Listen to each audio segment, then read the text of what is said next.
الحمد للہ رب العالمین والصلاة والسلام علی خاتم النبیین اما بعد فاعوذ باللہ من الشیطان الرجیم بسم اللہ الرحمن الرحیم۔ پانچوں نمازوں کے فضائل، یہ مضمون کتاب فیضان نماز صفحہ 99 تا 114 سے لیا گیا ہے۔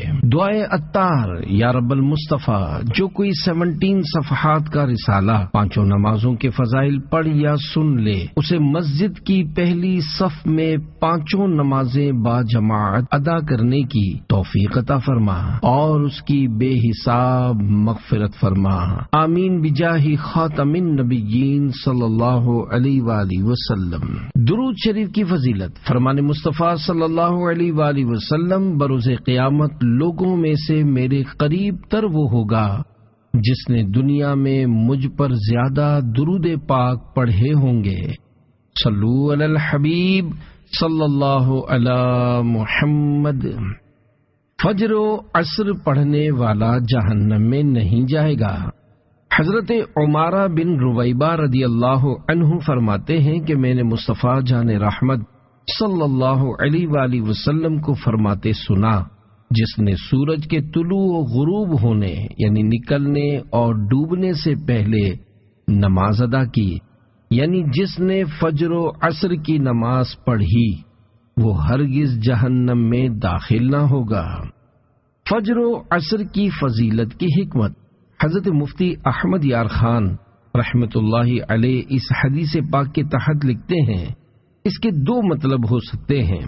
ایک یہ کہ فجر و عصر کی پابندی کرنے والا دوزخ میں ہمیشہ رہنے کے لیے نہ جائے گا، اگر گیا تو عارضی یعنی وقتی طور پر۔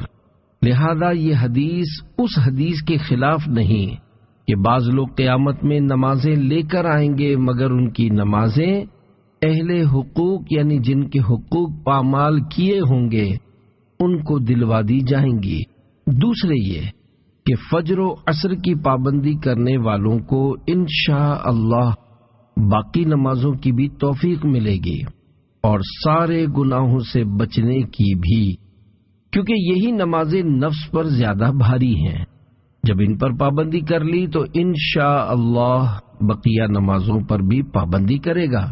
لہذا اس حدیث پر یہ اعتراض نہیں کہ نجات کے لیے صرف یہ دو نمازیں ہی کافی ہیں، باقی کی ضرورت نہیں ہے۔ خیال رہے کہ ان دو نمازوں میں دن رات کے فرشتے جمع ہوتے ہیں، نیز یہ دن کے کناروں کی نمازیں ہیں، نیز یہ دونوں نفس پر گراں یعنی بھاری ہیں کہ صبح سونے کا وقت ہے اور عصر کاروبار کے فروغ یعنی زور و شور کا، لہذا ان نمازوں کا درجہ زیادہ ہے۔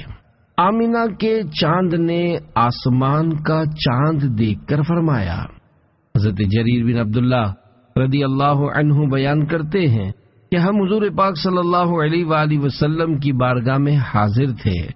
آپ صلی اللہ علیہ وآلہ وسلم نے 14ویں رات کے چاند کی طرف دیکھ کر ارشاد فرمایا، ان قریب یعنی قیامت کے دن تم اپنے رب کو اس طرح دیکھو گے جس طرح اس چاند کو دیکھ رہے ہو، تو اگر تم لوگوں سے ہو سکے تو نماز فجر و عصر کبھی نہ چھوڑو۔ پھر حضرت جریر بن عبداللہ رضی اللہ عنہ نے یہ آیت مبارکہ پڑھی، وَسَبِّحْ بِحَمْدِ رَبِّكَ قَبْلَ طُلُوعِ الشَّمْسِ وَقَبْلَ غُرُوبِهَا، پارہ 16 سورہ طٰہٰ آیت 130۔ ترجمہ کنز الایمان، اور اپنے رب کو سراہتے ہوئے اس کی پاکی بولو، سورج چمکنے سے پہلے اور اس کے ڈوبنے سے پہلے۔ عشق رسول میں ڈوبی ہوئی شرح، مفسر قرآن حضرت مفتی احمد یار خان رحمت اللہ علیہ حدیث پاک کے اس حصے آپ صلی اللہ علیہ وآلہ وسلم نے 14ویں رات کے چاند کی طرف دیکھا کے تحت فرماتے ہیں، یعنی خدائے رحمان کے چاند نے آسمان کے چاند کو دیکھا۔ ڈوبنے والے گہنے یعنی کم رونق والے چاند کو اس چاند نے دیکھا جو نہ غروب ہو نہ گہنے یعنی جو نہ ڈوبے اور نہ جس کی روشنی میں کمی آئے۔ ظاہر کے چمکانے والے چاند کو اس چاند نے دیکھا جو دل و جان روح و ایمان کو چمکاتا ہے۔ رات میں چمکنے والے چاند کو اس چاند نے دیکھا جو ابد الآباد تک یعنی ہمیشہ ہر وقت دن رات چمکتا ہے اور چمکے گا۔ میں کیا کہوں، مجھے الفاظ بھی نہیں ملتے۔ اللہم صل وسلم وبارک علی بدر النبوۃ والشمس الرسالہ والشمس الرسالۃ صلی اللہ علیہ وآلہ وسلم۔ ترجمہ: اے اللہ، درود و سلام بھیج اور برکت نازل فرما نبوت کے چاند اور رسالت کے سورج پر۔ یوں کہہ لو کہ اس چاند کو جو سورج سے چمکتا ہے، اس چاند نے دیکھا جو سورج کو چمکاتا ہے، جو دلوں پر دن نکال دیتا ہے۔ آسمان کا چاند بھی خوش نصیب ہے جسے محبوب صلی اللہ علیہ وآلہ وسلم نے دیکھا۔ یہ چاند جسے آج بھی ہم دیکھتے ہیں وہی ہے جس پر حضور صلی اللہ علیہ وآلہ وسلم کی نگاہیں پڑی ہیں۔ یہ حدیث عامۃ المسلمین یعنی عام مسلمانوں کے لیے دلیل ہے کہ مومن رب پاک کو محشر میں بھی آنکھوں سے دیکھیں گے اور جنت میں بھی دیکھا کریں گے۔ خیال رہے کہ جنت کی ساری نعمتیں نیک اعمال کا عوض یعنی بدلہ ہوں گی، خواہ اپنے اعمال کا خواہ اس کے اعمال کا جس کے طفیل جنت میں گیا، مگر دیدار الہی کسی عمل کا عوض یعنی بدلہ نہ ہوگا۔ خالص عطائے ذوالجلال یعنی اللہ پاک کی خاص عنایت ہوگی۔ ان دو نمازوں پر پابندی اس دیدار کی لیاقت و قابلیت پیدا کرے گی، یعنی فجر و عصر کی پابندی۔ دنیا میں نماز ایسے پڑھو یعنی جیسے تم خدا کو دیکھ رہے ہو، کیونکہ یہاں حجاب یعنی پردہ ہے، وہاں حجاب یعنی پردہ اٹھ جائے گا، گویا ختم ہو جائے گا۔ اسے دیکھ کر اس سے کلام کرو گے۔ حدیث پاک میں موجود آیت کریمہ کے تحت فرماتے ہیں، اس فرمان عالی سے معلوم ہوا کہ اس آیت میں تسبیح و تحمید یعنی اللہ پاک کی پاکی اور تعریف بیان کرنے سے مراد نماز ہے، کیونکہ فجر و عصر کی نماز میں رات اور دن کے محافظ فرشتے جمع ہوتے ہیں۔ نیز فجر کی نماز سونے کی غفلت کا وقت ہے اور نماز عصر کاروبار سیر و تفریح کی غفلت کا وقت۔ ان وجوہ یعنی ریزن سے ان نمازوں کی تاکید زیادہ ہے۔ رب پاک فرماتا ہے، ان قرآن الفجر کان مشہودا، پارہ 15 سورہ بنی اسرائیل آیت 78۔ ترجمہ کنز الایمان، بے شک صبح کے قرآن یعنی نماز میں فرشتے حاضر ہوتے ہیں۔ نماز عصر کے متعلق فرماتا ہے، حافظوا علی الصلوات والصلاۃ الوسطی، پارہ 2 سورہ بقرہ آیت 238۔ ترجمہ کنز الایمان، نگہبانی کرو سب نمازوں اور بیچ کی نماز کی۔ تیرا دل کو جلوے ماہ عرب درکار ہے، 14ویں کے چاند تیری چاندنی اچھی نہیں۔ الفاظ و معنی: تیرا دل، اندھیرے میں ڈوبا ہوا دل۔ ماہ عرب یعنی عرب کا چاند، مراد پیارے آقا صلی اللہ علیہ وآلہ وسلم۔ صلو علی الحبیب صلی اللہ علی محمد۔ پروردگار کا 100 بار دیدار۔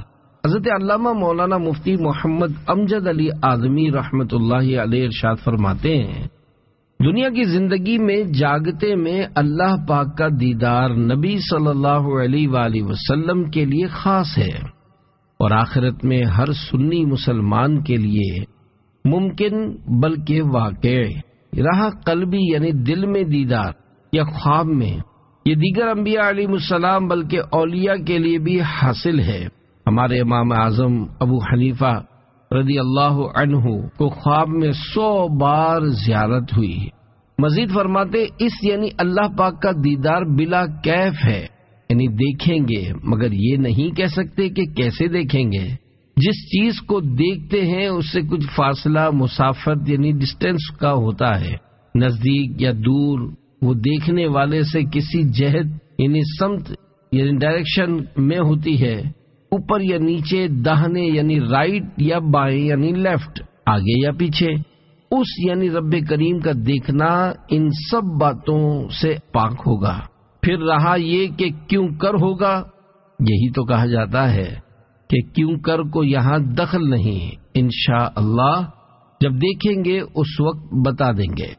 اس طرح کی سب باتوں کا خلاصہ یہ ہے کہ جہاں تک عقل پہنچتی ہے وہ خدا نہیں، اور جو خدا ہے اس تک عقل رسا یعنی پہنچتی نہیں، اور وقت دیدار نگاہ اس کا احاطہ یعنی گھیرا کرے، یہ محال یعنی ناممکن، امپاسبل ہے۔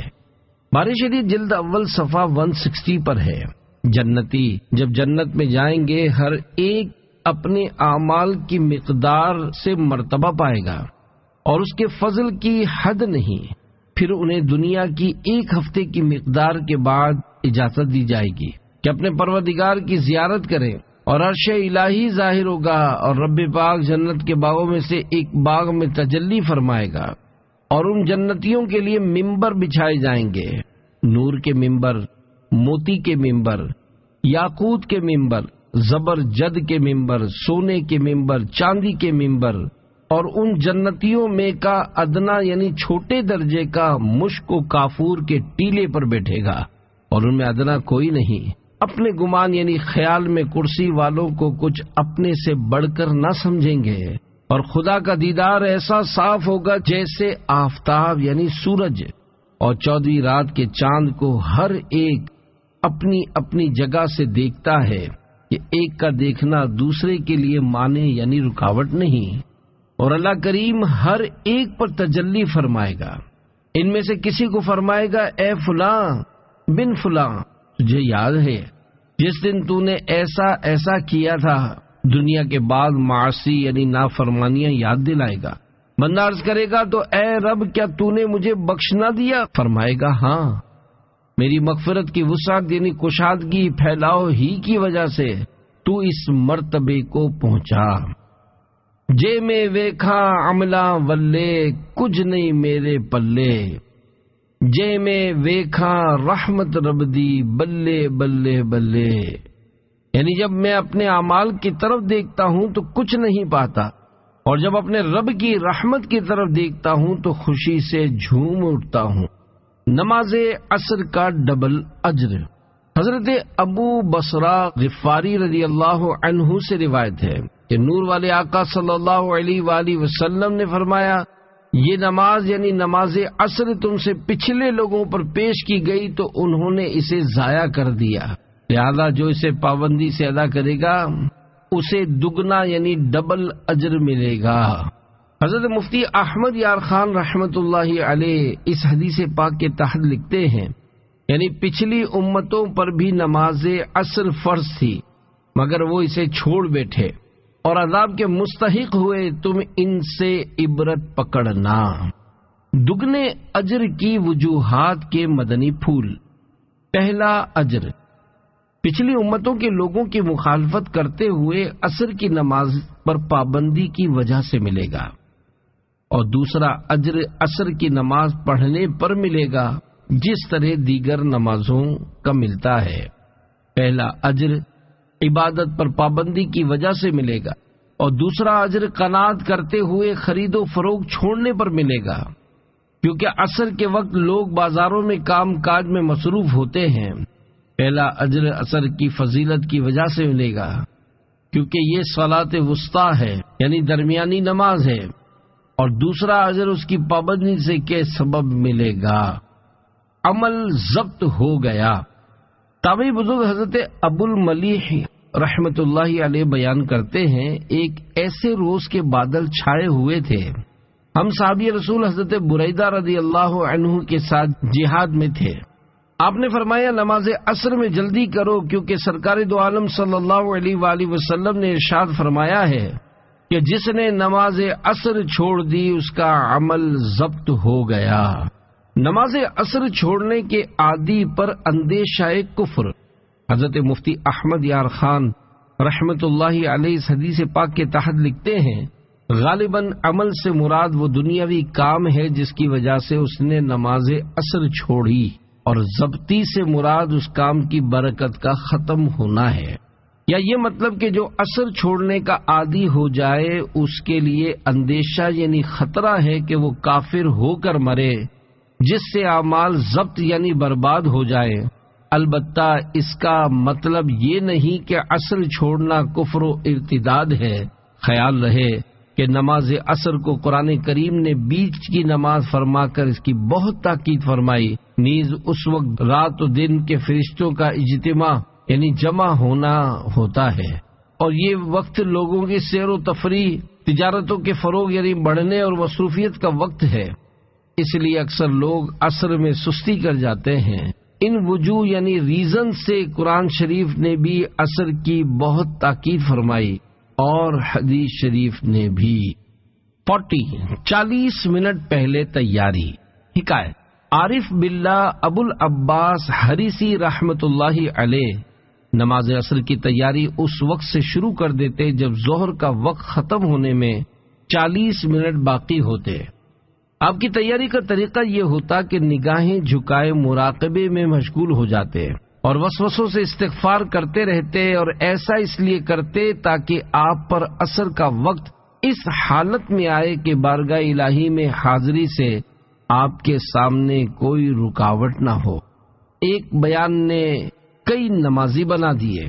پیارے پیارے اسلامی بھائیوں، نمازوں کی اہمیت اپنے دلوں میں اجاگر کرنے، ہر نماز اہتمام کے ساتھ اپنے وقت کے اندر باجماعت پڑھنے اور دوسروں کو نماز کے لیے تیار کرنے کی سوچ بنانے کے لیے دعوت اسلامی کے دینی ماحول سے منسلک رہیے۔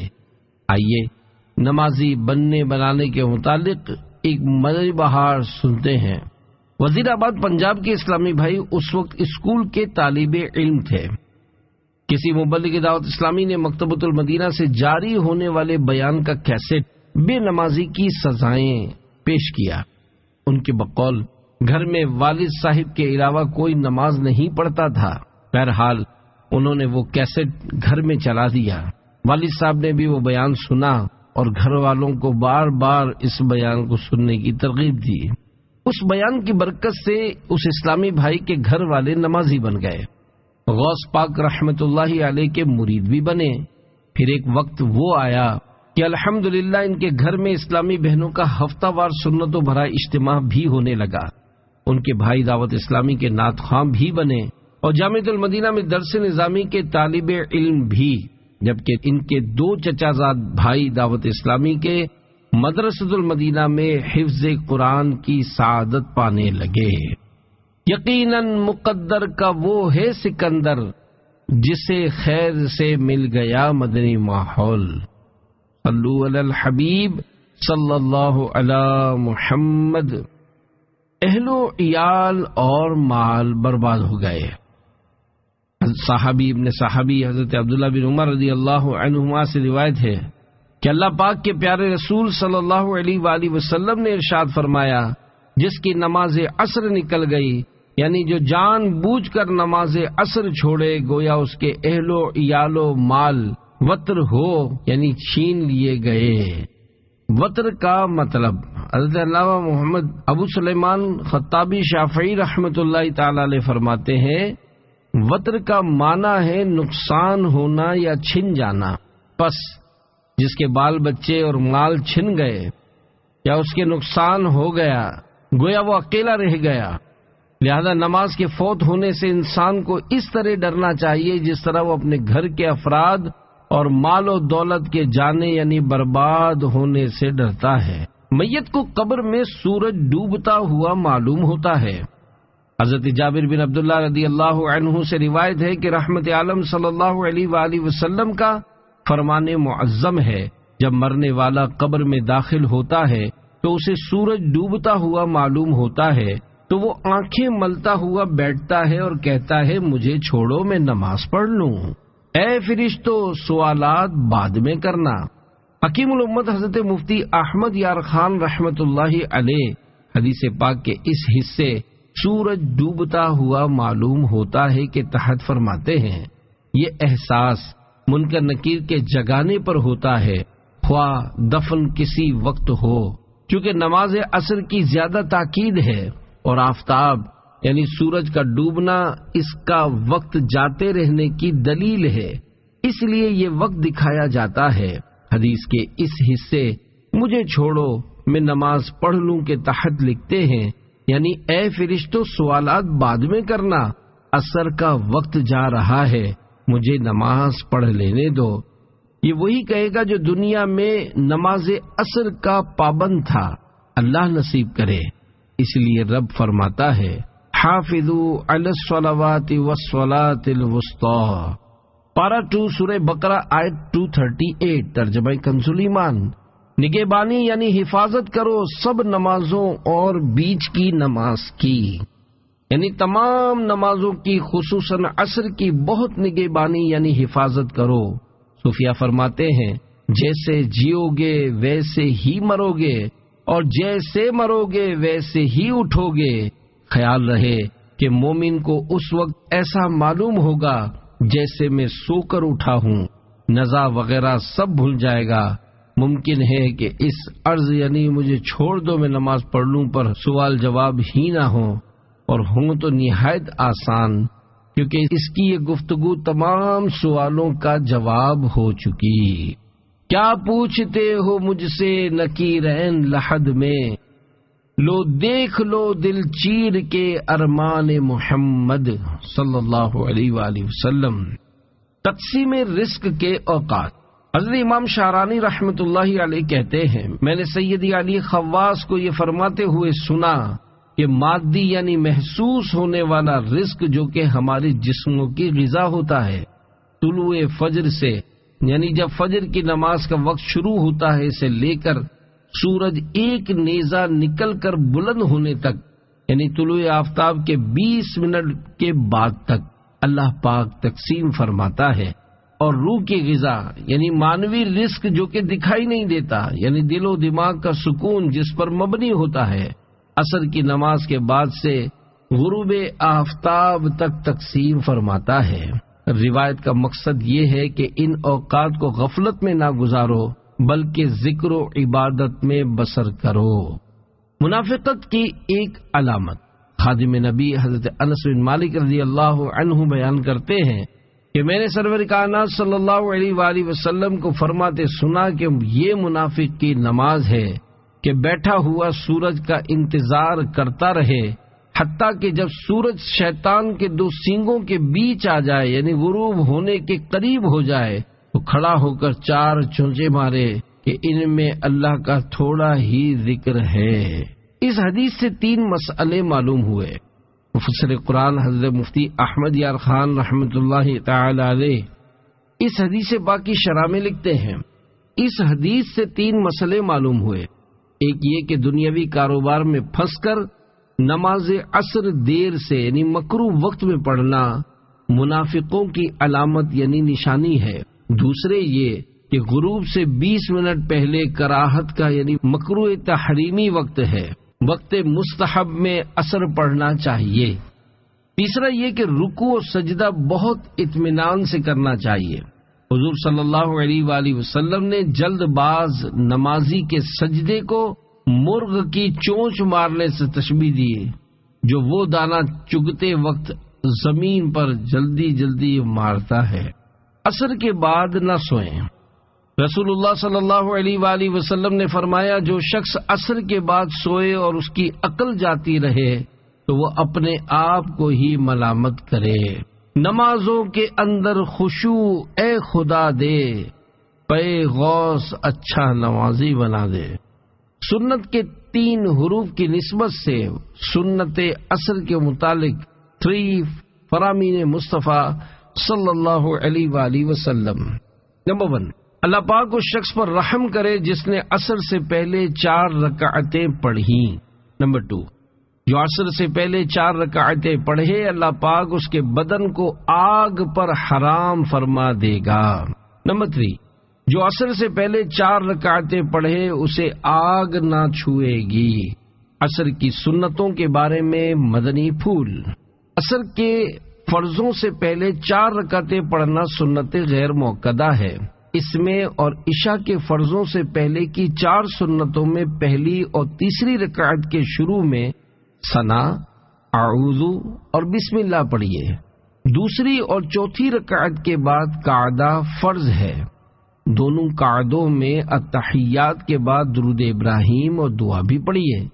4 غیر مؤکدہ سنتیں شروع کرنے کے بعد جماعت کھڑی ہو جانے کی صورت میں 2 رکعتوں پر سلام پھیر کر جماعت میں شامل ہو جائیے، مگر ظہر و جمعہ کی سنت قبلیہ یعنی فرضوں سے پہلے پڑھی جانے والی 4 سنتوں میں 4 رکعت پوری کر لیجئے۔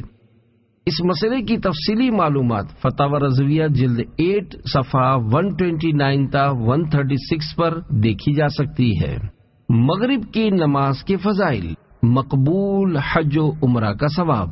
خادم نبی حضرت انس رضی اللہ عنہ سے روایت ہے کہ سرکار مدینہ صلی اللہ علیہ وآلہ وسلم کا فرمان عالی شان ہے، جس نے مغرب کی نماز جماعت کے ساتھ ادا کی، اس کے لیے مقبول حج و عمرہ کا ثواب لکھا جائے گا، اور وہ ایسا ہے گویا جیسے اس نے شب قدر میں قیام کیا۔ مغرب کے فرضوں کے بعد 6 رکعتیں۔ 2 فرامین مصطفیٰ صلی اللہ علیہ وآلہ وسلم۔ نمبر 1، جو شخص مغرب کے بعد 6 رکعتیں پڑھے اور ان کے درمیان کوئی بری بات نہ کہے تو 12 برس کی عبادت کے ثواب کے برابر کی جائیں گی۔ نمبر 2، جو مغرب کے بعد 6 رکعتیں پڑھے اس کے گناہ بخش دیے جائیں گے اگرچہ سمندر کے جھاگ برابر ہوں۔ نماز اوابین کا طریقہ، مغرب کی 3 رکعت فرض پڑھنے کے بعد 6 رکعت ایک ہی سلام سے پڑھیے، ہر 2 رکعت پر قعدہ کیجیے اور اس میں التحیات، درود ابراہیم اور دعا پڑھیے۔ پہلی، تیسری اور 5ویں رکعت کی ابتدا میں ثنا، تعوذ اور تسمیہ یعنی اعوذ اور بسم اللہ بھی پڑھیے۔ 6ٹھی رکعت کے قعدے کے بعد سلام پھیر دیجیے۔ پہلی 2 رکعتیں سنت مؤکدہ ہوئیں اور باقی 4 نوافل۔ یہ ہے اوابین یعنی توبہ کرنے والوں کی نماز۔ چاہیں تو 2 رکعت کر کے بھی پڑھ سکتے ہیں۔ بارِ شریعت جلد اول صفحہ 666 پر ہے۔ بعد مغرب 6 رکعتیں مستحب ہیں، ان کو صلاۃ الاوابین کہتے ہیں۔ خواہ یعنی چاہیں تو 1 سلام سے سب پڑھے یا 2 سلام سے یا 3 سے اور 3 سلام سے، یعنی ہر 2 رکعت پر سلام پھیرنا افضل ہے۔ صلو علی الحبیب صلی اللہ علی محمد۔ مغرب و عشاء کے درمیان عبادت کا ثواب۔ حضرت عمر بن ابو خلیفہ رحمت اللہ علیہ بیان کرتے ہیں، ہم نے حضرت عطا خراسانی رحمت اللہ علیہ کے ساتھ نماز مغرب ادا کی۔ نماز کے بعد جب ہم واپس ہونے لگے تو آپ نے میرا ہاتھ پکڑ کر فرمایا، مغرب و عشاء کے اس درمیانی وقت سے لوگ غافل ہیں، یہ نماز اوابین یعنی توبہ کرنے والوں کی نماز کا وقت ہے۔ جس نے اس دوران نماز کی حالت میں قرآن کریم کی تلاوت کی گویا وہ جنت کی کیاری میں ہے۔ عشاء کی نماز کے فضائل۔ منافقوں پر نماز فجر و عشاء بھاری ہے۔ حضرت ابو ہریرہ رضی اللہ عنہ سے روایت ہے، تاجدار مدینہ صلی اللہ علیہ وآلہ وسلم کا فرمان عبرت نشان ہے، سب نمازوں میں زیادہ گراں یعنی بوجھ والی منافقوں پر نماز عشاء و فجر ہے، اور جو ان میں فضیلت ہے اگر جانتے تو ضرور حاضر ہوتے، اگرچہ سرین یعنی بیٹھنے میں بدن کا جو حصہ زمین پر لگتا ہے اس کے بل گھسٹتے ہوئے یعنی جیسے بھی ممکن ہوتا آتے۔ شرح حدیث۔ حضرت مفتی احمد یار خان رحمت اللہ علیہ اس حدیث پاک کی شرح میں لکھتے ہیں، کیونکہ منافق صرف دکھلاوے کے لیے نماز پڑھتے ہیں اور وقتوں میں تو تاخیر یعنی جیسے تیسے پڑھ لیتے ہیں، مگر عشاء کے وقت نیند کا غلبہ، فجر کے وقت نیند کی لذت انہیں مست کر دیتی ہے۔ اخلاص و عشق تمام مشکلوں کو حل کرتے ہیں، وہ ان میں ہے نہیں، لہذا یہ 2 نمازیں انہیں بہت گراں یعنی بہت بڑا بوجھ معلوم ہوتی ہیں۔ اس سے معلوم ہوا کہ جو مسلمان ان دو نمازوں میں سستی کرے وہ منافقوں کے سے کام کرتا ہے۔ منافقین عشاء و فجر میں آنے کی طاقت نہیں رکھتے۔ تابعی بزرگ حضرت سعید بن مسیب رحمۃ اللہ علیہ سے مروی ہے کہ سرور دو جہان صلی اللہ علیہ وآلہ وسلم کا فرمان عبرت نشان ہے، ہمارے اور منافقین کے درمیان علامت یعنی پہچان عشاء و فجر کی نماز میں حاضر ہونا ہے، کیونکہ منافقین ان نمازوں میں آنے کی طاقت نہیں رکھتے۔ حدیث میں کون سے منافق مراد ہیں؟